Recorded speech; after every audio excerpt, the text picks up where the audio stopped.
O Sínodo de Dort. Eduardo Silva Leite, uma dica de leitura.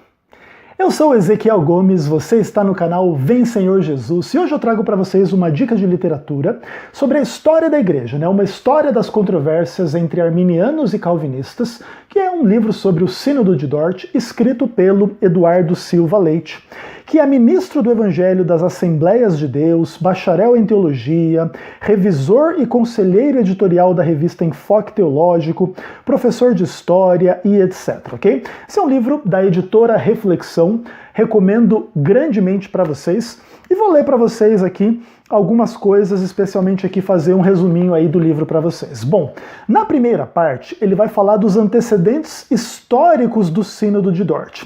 Contexto socioeconômico, a noção do Estado-nação, a posição da Holanda ali em relação a estas questões, a questão política dentro da Holanda e tal, e etc. Aí na parte 2 do livro, ele vai falar sobre a questão arminiana e o Sínodo de Dort. Então ele vai dizer um pouco sobre a controvérsia teológica, quem eram os remonstrantes, os conflitos políticos, até entrar realmente no Sínodo de Dort, que ocorreu de 1618 a 1619, ok? E por fim ele coloca alguns anexos, como os próprios artigos da remonstrância, os delegados que compareceram no Sínodo de Dort, os remonstrantes que compareceram lá no Sínodo, o documento entregue ao Sínodo de Dort sobre a predestinação, da universalidade do mérito de Cristo, a operação da graça na conversão do homem e a perseverança dos verdadeiros crentes na fé. Então assim, é um livro simples, 109 páginas de conteúdo, você pode ler ainda até num ritmo lento de leitura em uma semana, em 2 semanas, com facilidade. E eu gostaria de ler para vocês aí um pouco da conclusão a que ele chega, que é algo que eu espero que instigue você a comprar o material, a ler o material, se você tem interesse a respeito deste tema, que é um tema interessante dentro das polêmicas entre arminianos e calvinistas. Aí o Eduardo ele escreve o seguinte: precisamos buscar entre diversos fatores a explicação para um entendimento maior a respeito de um evento tão importante para a história do protestantismo. Disso não há dúvidas. O esforço é na direção de um desvencilhamento mínimo das pretensas questões que envolvem o tema, para então podermos, com maior grau de liberdade, pensarmos sobre. Como Dave Hunt, nós concluímos que este sínodo não pode ser considerado como um consenso entre os crentes verdadeiros. Não se pode falar em uma reunião para uma elaboração ou uma verdadeira síntese de doutrinas bíblicas, como alguns querem hoje.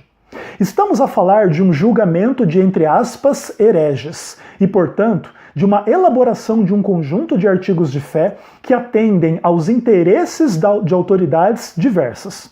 Portanto, Hunt diz: tais opiniões deveriam causar preocupação na igreja hoje, tendo em vista a ressurgência do calvinismo pelos esforços de líderes evangélicos.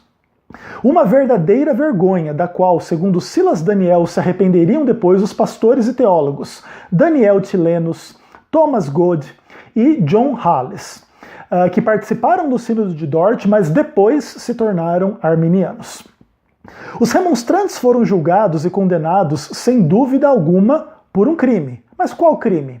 Aquele de pensar com a minoria. Mesmo estando certo ou errado, eles eram minoria, e o contexto não lhes deu trégua.